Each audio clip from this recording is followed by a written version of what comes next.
Antártida. Um vasto continente envolto em gelo, uma terra de extremos. Sob a superfície serena, existe um mundo a transbordar de vida. Uma arena dinâmica onde a sobrevivência se desenrola de forma dramática. Cada criatura está presa numa dança de predador e presa, a lutar contra os elementos. É um cadinho que testa os limites da resistência. Os animais são mestres da adaptação, equipados para suportar as condições mais adversas do planeta. Desde as águas mais profundas, às planícies varridas pelo vento, o perigo espreita. O continente é o lar de predadores formidáveis, moldando a existência de todos os outros animais. Cada sombra pode sinalizar um ataque. A desatenção pode significar a morte. Vamos desvendar os segredos dos seus habitantes, explorando as estratégias dos caçadores e as táticas dos caçados. É uma história de poder bruto e da vontade de viver contra todas as probabilidades. O pano de fundo está a levantar-se sobre um mundo onde apenas os mais resistentes verão um novo amanhecer. Nas gélidas águas que rodeiam a Antártida, reina um verdadeiro titã, a orca ou baleia assassina. A maior espécie de golfinho são predadores marinhos inteligentes e poderosos. Operando em grupos familiares, estes animais possuem estratégias de caça sofisticadas. Na Antártida, são famosos por criarem ondas para arrastar focas dos blocos de gelo, uma demonstração de inteligência e trabalho em equipa. As orcas também usam a ecolocalização, emitindo cliques para mapear os seus arredores e localizar presas escondidas com uma precisão incrível. São os governantes incontestáveis deste reino marinho, uma mistura de inteligência, poder e cooperação. Enquanto a orca domina o oceano aberto, as plataformas de gelo costeiras e as águas mais rasas pertencem a outro predador formidável. Este é o lobo marinho leopardo.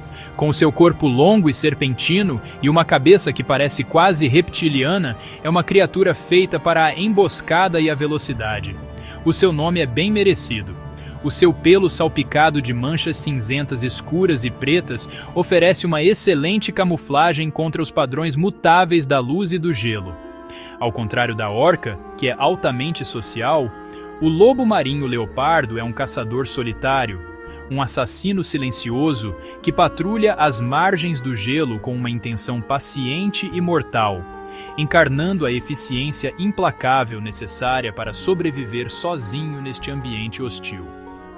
A principal arma do lobo marinho leopardo é o seu temível conjunto de mandíbulas. A sua boca pode abrir-se de forma notavelmente ampla, revelando caninos longos e afiados, concebidos para agarrar presas que se debatem, juntamente com molares complexos e multilobados que funcionam como uma peneira para filtrar o crio da água. Esta versatilidade dentária permite-lhe ser um alimentador oportunista, mas os seus alvos preferenciais são animais de sangue quente, especialmente pinguins. Um lobo marinho leopardo costuma espreitar logo abaixo da borda de uma plataforma de gelo, uma sombra submersa perto do ponto de entrada de uma colônia de pinguins no mar. Espera, imóvel, pelo momento perfeito para atacar com força explosiva. A caça é uma demonstração brutal de poder. Quando um pinguim mergulha, a foca irrompe do seu esconderijo, impulsionada pelas poderosas barbatanas traseiras. A perseguição é curta e violenta. Uma vez apanhada, a foca não se limita a comer a sua presa.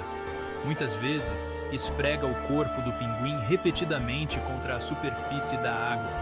Esta ação violenta serve para esfolar a ave e parti-la em pedaços mais pequenos e manejáveis.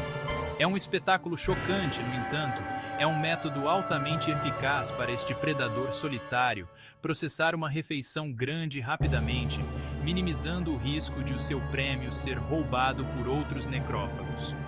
Os pinguins não são a sua única presa. Jovens focas caranguejeiras, inexperientes e focas de pelo também são vítimas deste predador de topo do gelo. O seu tamanho imponente, atingindo até 3,5 metros de comprimento, e a sua natureza agressiva significam que tem poucos inimigos naturais, para além da ocasional orca.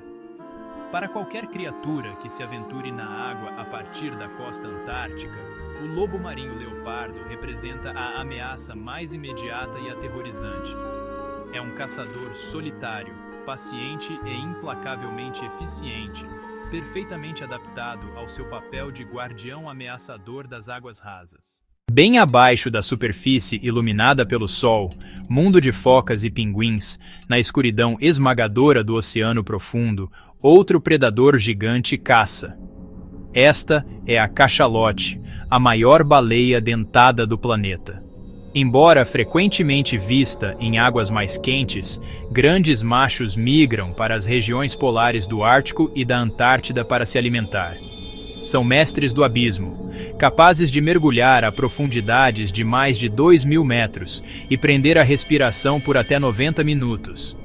Lá embaixo, nestes desfiladeiros escuros e frios, caçam a sua presa colossal, a lula gigante e a lula colossal.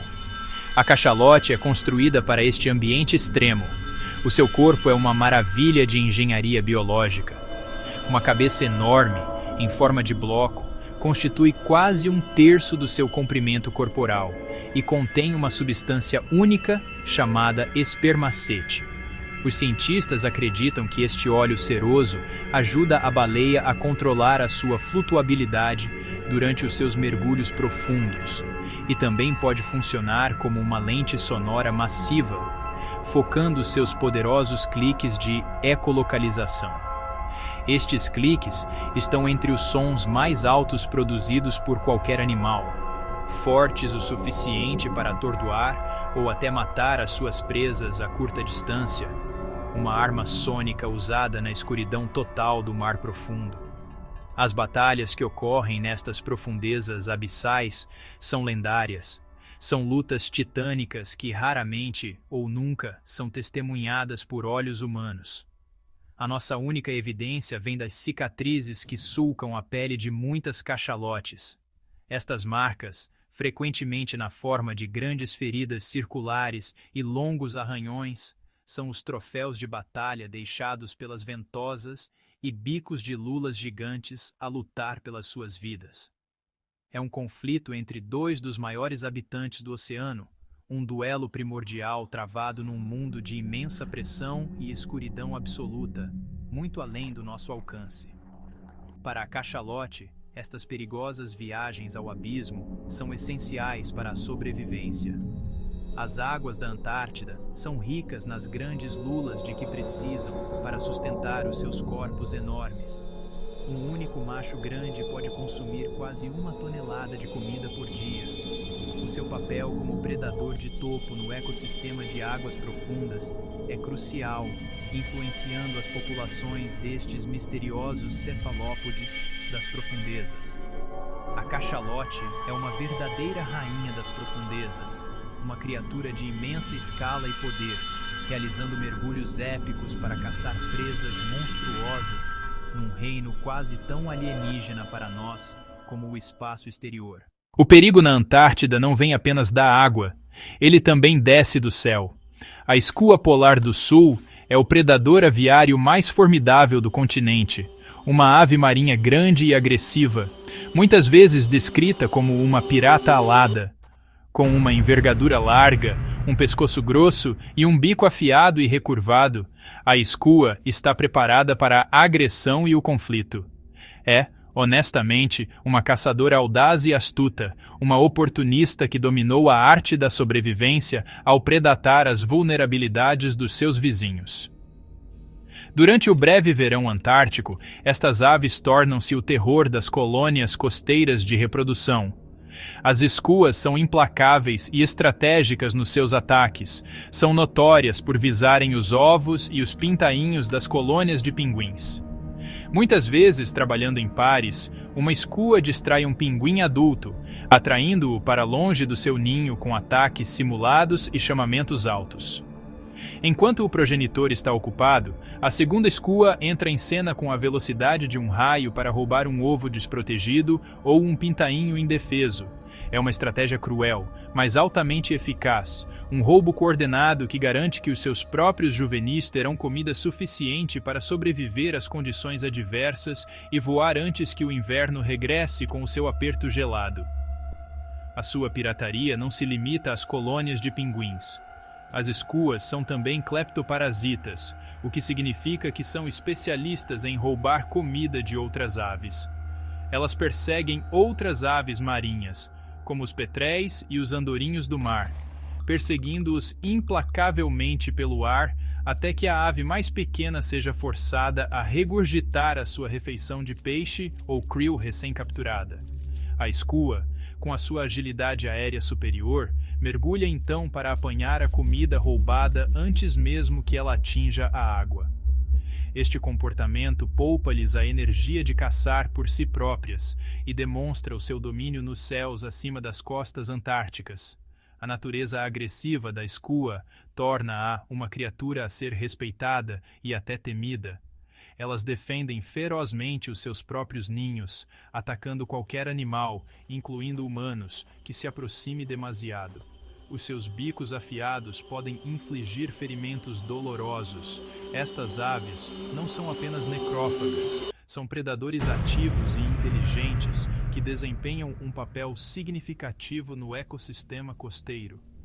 São uma presença constante e ameaçadora, um lembrete de que na Antártida a luta pela vida é travada em todas as frentes, na água, no gelo e no ar frio e impiedoso. Para os milhões de pinguins que chamam a Antártida de casa, a vida é uma aposta constante. A viagem até ao mar para se alimentarem é talvez a maior de todas. De pé, à beira do gelo, enfrentam um dilema aterrorizante. O oceano promete alimento, mas predadores letais espreitam. Os pinguins reúnem-se em grande número na orla da água, um comportamento conhecido como concentração. Nenhuma ave quer ser a primeira a mergulhar. Eventualmente, um indivíduo corajoso arriscará o mergulho, e os restantes seguirão. Uma vez na água, os pinguins transformam-se em mestres do voo aquático, usando as suas poderosas barbatanas para se impulsionarem. Os seus corpos aerodinâmicos proporcionam camuflagem, ajudando-os a misturar-se com a superfície brilhante e as profundezas escuras. Mesmo com estas adaptações, a jornada é repleta de perigos. Os pinguins devem confiar nos seus números e agilidade para sobreviver à dança caótica e desesperada. Para aqueles que conseguem regressar ao gelo com a barriga cheia de comida, a prova foi superada com sucesso. A foca caranguejeira é a espécie de foca mais abundante na Terra.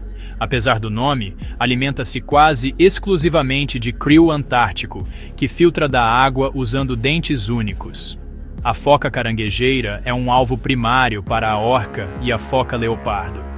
Para sobreviver, a foca caranguejeira evoluiu para se tornar uma mestra da velocidade e da agilidade. Quando ameaçada por uma orca, a única esperança de uma foca caranguejeira é alcançar a segurança do gelo. A sua fuga é uma perseguição frenética e a alta velocidade. Muitas focas caranguejeiras adultas ostentam cicatrizes, lembretes permanentes de fugas por um triz das poderosas mandíbulas de uma foca leopardo. Em última análise, a maior defesa da foca caranguejeira é a sua consciência e a sua capacidade de usar a paisagem gelada a seu favor. Para a foca caranguejeira, a sobrevivência é um cálculo constante da distância até a segurança dos caçadores sempre presentes. Bem lá no fundo do gelo marinho, nas águas escuras e geladas, vive o peixe-drago da Antártida, um predador de topo que também é presa para as focas de Weddell e as baleias cachalote. Para sobreviver, ele depende de ferramentas biológicas únicas e do seu ambiente escuro. O seu sangue contém moléculas de glicoproteína, um anticongelante natural que impede a formação de cristais de gelo. Isto dá-lhe acesso a um habitat letal para a maioria dos peixes, um refúgio de predadores. Ele navega em túneis por baixo do gelo marinho, onde predadores maiores não conseguem seguir facilmente. Quando confrontado por uma foca, o peixe-drago da Antártida usa a imobilidade e a camuflagem. A sua pele escura mistura-se com o fundo do mar e as sombras. Sem velocidade, ele fica imóvel, dependendo da escuridão para passar despercebido. Este é um jogo de alto risco no frio cortante das profundezas da Antártida. O seu metabolismo lento significa que não precisa de se alimentar muitas vezes, conservando energia. Ao habitar este mundo e estar perfeitamente adaptado, o peixe-drago da Antártida prospera. Para muitas espécies da Antártida, a unidade é a defesa mais eficaz. Vastas colônias de reprodução são um escudo poderoso contra a predação. Ser um entre milhares reduz a hipótese de ser alvo. O tamanho de uma colônia de pinguins cria uma sobrecarga sensorial para predadores como a gaivota rapineira. Isto estende-se à água, com os pinguins a lançarem-se em grupos sincronizados. Isto confunde predadores como a foca leopardo. O efeito de confusão do predador é uma tática que salva vidas. O poder da colônia é uma defesa potente, uma fortaleza construída de corpos e risco partilhado. Proporciona segurança, permitindo-lhes focar-se na criação dos seus jovens num ambiente hostil. Há uma imensa força e segurança a ser encontrada na multidão. Manterem-se juntos é a chave para a sobrevivência. No vasto e gélido Oceano Antártico, existe uma criatura tão pequena, mas tão numerosa, que forma nuvens vivas que podem ser vistas do espaço. Este é o krill antártico. Individualmente, um único krill é um minúsculo crustáceo semelhante a um camarão, não maior do que o seu dedo. Parece completamente inofensivo, uma frágil partícula de vida à deriva no imenso oceano. Mas quando se juntam, criam algo completamente diferente. Formam superenxames, agregações colossais, que podem estender-se por quilômetros e conter bilhões, até trilhões, de indivíduos.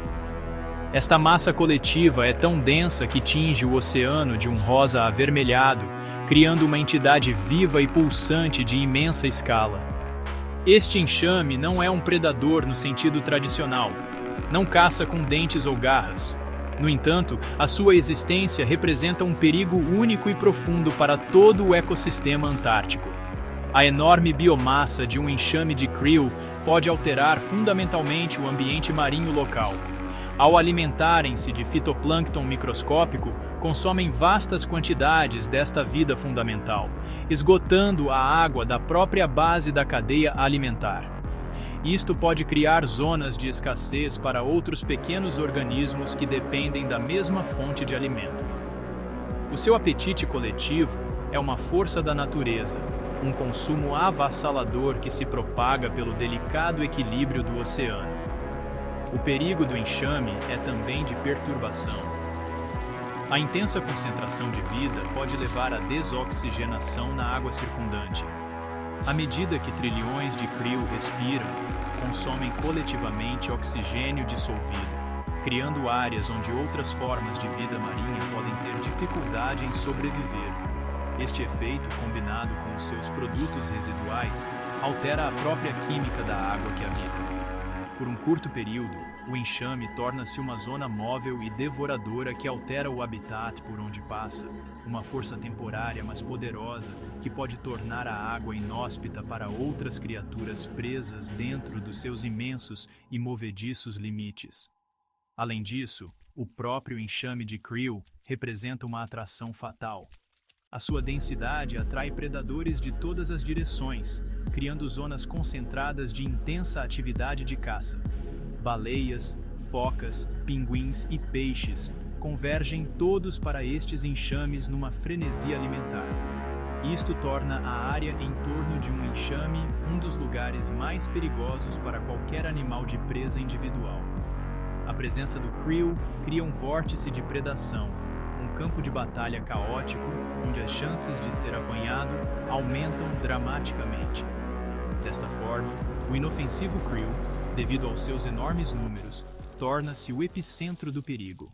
Nem todos os perigos na Antártida são grandes o suficiente para serem vistos. Algumas das ameaças mais insidiosas atacam de dentro. Neste ambiente extremo, cada criatura está numa batalha constante para conservar energia. Estes organismos ocultos vivem dentro dos corpos dos seus hospedeiros, roubando nutrientes vitais e enfraquecendo-os. Os peixes-gelo da Antártida são frequentemente hospedeiros de parasitas internos, como vermes nemátodes. Aves marinhas, incluindo pinguins e escuas, também são atormentadas por parasitas internos. As tênias, por exemplo, podem atingir comprimentos incríveis dentro dos intestinos de uma ave, o seu crescimento atrofiado tornando menos provável a sua sobrevivência ao primeiro inverno brutal. Estes pequenos terrores são uma pressão constante e invisível sobre as populações da Antártida, mas com uma eficiência lenta e desgastante, deixando-o vulnerável a predadores e ao custo energético de viver no lugar mais frio da Terra. O oceano é uma sopa de vida, e na Antártida, esta sopa está repleta de organismos microscópicos. Entre eles estão minúsculos predadores, caçadores unicelulares que são tão ferozes no seu próprio mundo como qualquer foca leopardo. São protozoários, como dinoflagelados e ciliados. São um elo crucial na teia alimentar marinha, alimentando-se de bactérias e fitoplâncton ainda mais pequenos. Mas alguns destes caçadores microscópicos têm um lado mais sombrio.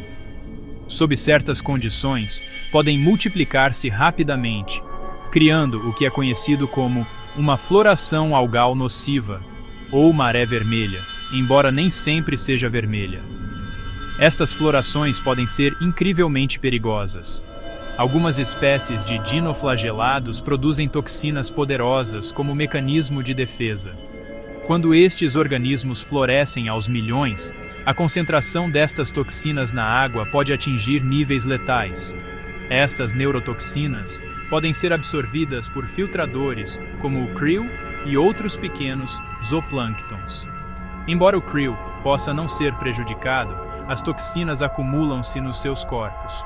Quando este krill é comido por peixes, pinguins e até baleias, as toxinas são transferidas pela cadeia alimentar, tornando-se cada vez mais concentradas a cada passo. Este processo é chamado biomagnificação. O resultado pode ser catastrófico para os animais maiores no topo da cadeia alimentar. As toxinas concentradas podem causar paralisia, danos neurológicos e até a morte. Uma baleia que tenha consumido grandes quantidades de krill contaminado pode ficar desorientada e doente, incapaz de se alimentar ou navegar corretamente. As aves marinhas podem sofrer convulsões e perder a sua capacidade de voar ou nadar.